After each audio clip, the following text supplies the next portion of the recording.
Bonjour, c'est toujours un plaisir pour moi de pouvoir être avec vous chaque lundi pour vous donner des conseils relatifs à la santé. Aujourd'hui, nous allons voir un sujet aussi intéressant. Je sais que beaucoup de vous ont déjà eu à souffrir des douleurs gastriques liées à un ulcère gastrique.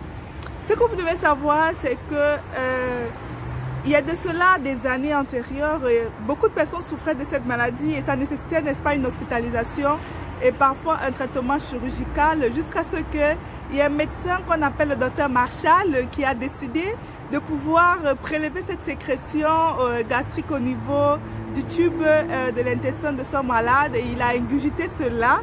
Et lorsqu'il a ingurgité cela, il a commencé à faire les symptômes de la maladie et on a découvert qu'il y avait une bactérie qui était responsable de ces ulcères gastriques qu'on appelle le Helicobacter pylori, qu'on appelle le H. pylori. Oui, et effectivement, ce médecin, à cause de cette découverte, en 2005, il a eu le prix Nobel de médecine. Donc, c'est tout de suite avec Sweet Doctor. Restez jusqu'à la fin pour apprendre davantage. Tout de suite. C'est toujours un plaisir pour moi de pouvoir être avec vous. Merci pour ceux qui sont déjà abonnés à ma chaîne et pour ceux qui ne le sont pas encore, je vous invite à pouvoir le faire maintenant. Surtout à pouvoir cliquer sur la cloche de notification pour recevoir toutes mes vidéos parce que je publie chaque lundi. Oui, savez-vous que ce médecin Marshall, qu'on va traiter peut-être de fou, grâce à lui, a révolutionné les choses en médecine en découvrant que les gens qui souffraient d'ulcère gastrique, la cause était une bactérie qu'on appelle Helicobacter pylori. Nous savons que l'estomac joue un rôle très important dans notre digestion parce que c'est au niveau de l'estomac qu'il y a brossage, n'est-ce pas, de tous ces aliments que nous mangeons pour pouvoir passer au niveau des intestins, n'est-ce pas, et pouvoir être déféqués. Et au niveau de cet estomac, lorsqu'il y a une perturbation, un déséquilibre entre les facteurs de protection et les facteurs agressifs tels que les infections, nous serons sujets à des maladies. Et ce que je voudrais parler beaucoup plus ici, n'est-ce pas, c'est l'une des causes responsables de l'ulcère gastrique qui est le H. pylori. Le H. pylori nous attaque, n'est-ce pas, lorsque on a un problème de déséquilibre au niveau de notre flore gastrique. Parce que les aliments que nous mangeons, nos habitudes telles que la consommation excessive d'alcool, la consommation des aliments raffinés, alors entraîne l'estomac à pouvoir changer son pH et à devenir basique. Et le fait qu'il soit basique, n'est-ce pas, ça va favoriser non seulement le développement de cette bactérie qu'on appelle Helicobacter pylori, mais ça va aussi, n'est-ce pas, entraîner un déficit en nutriments.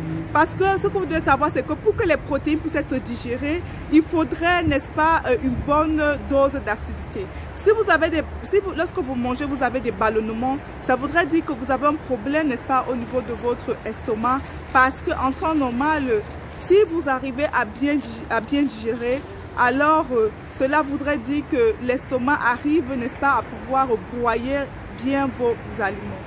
Donc, ce qu'on fait généralement en médecine moderne, c'est que lorsque vous souffrez de cette douleur qui irradie, cette douleur au niveau de la poitrine qui irradie dans le dos et cette douleur a un petit peu de brûlure,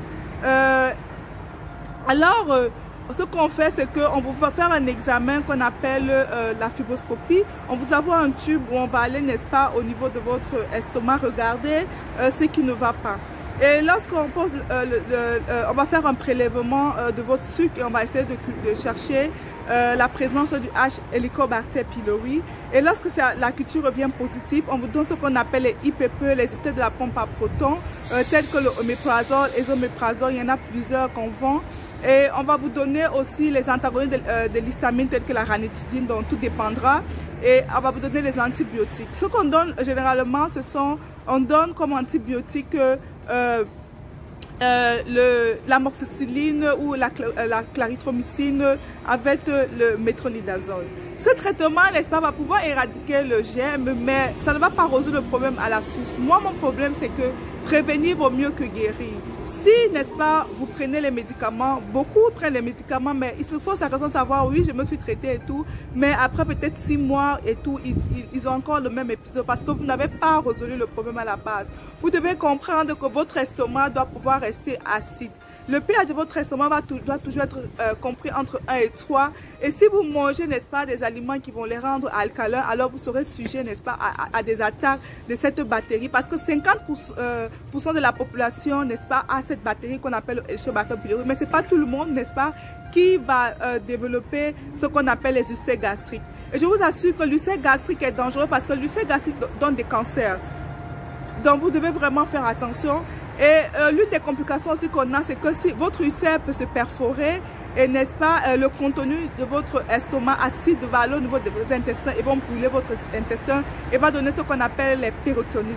Donc on a d'autres même qui ont, lorsqu'ils souffrent d'ulcère, ils auront des problèmes d'anémie, c'est vrai, parce qu'ils vont perdre du sang chaque fois. Certains vont retrouver le sang dans des vomis ou bien certains vont retrouver du sang dans les selles. Donc, je suis ici pour pouvoir attirer votre attention. C'est un mal, n'est-ce pas, qui touche beaucoup de gens et dont les gens ne savent pas quelle est l'origine de ce mal.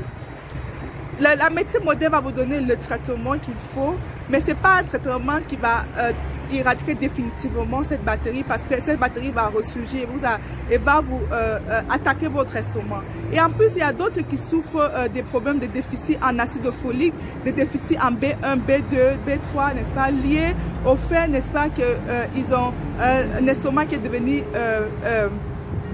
basique. Vous devez savoir que la base du bien-être et de la bonne santé se trouve dans ce que vous mettez dans votre bouche. Donc, je ne cesserai jamais de le dire, vous devez contrôler ce que vous mettez dans votre bouche. Si vous mangez des aliments dont votre corps a besoin, alors vous serez en bonne santé. Qu'est-ce que le docteur Olivia vous conseille? Je vous conseille de pouvoir mâcher vos aliments, de bien les mâcher avant de pouvoir les avaler. Je vous conseille, pour ceux qui consomment exagérément de l'alcool, de pouvoir vraiment faire attention. Je vous conseille de pouvoir éviter tous les aliments raffinés, c'est-à-dire les aliments riches en farine blanchie, les aliments riches en sucre. Vous devez faire un effort de pouvoir garder l'acidité de votre estomac. Et lorsque votre acidité est basique, je vous conseille, n'est-ce pas, de prendre un peu le apple cider, le vinaigre de cidre qui va pouvoir aider à pouvoir balancer, n'est-ce pas, l'équilibre de votre sucre gastrique. J'espère que cette vidéo vous aurez appris des choses. Si vous avez aimé cette vidéo, likez, partagez, n'est-ce pas, à vos proches qui ont cette douleur et qui souffrent de cette ulcère gastrique. Surtout, laissez vos questions en dessous de la vidéo et je vais répondre avec plaisir.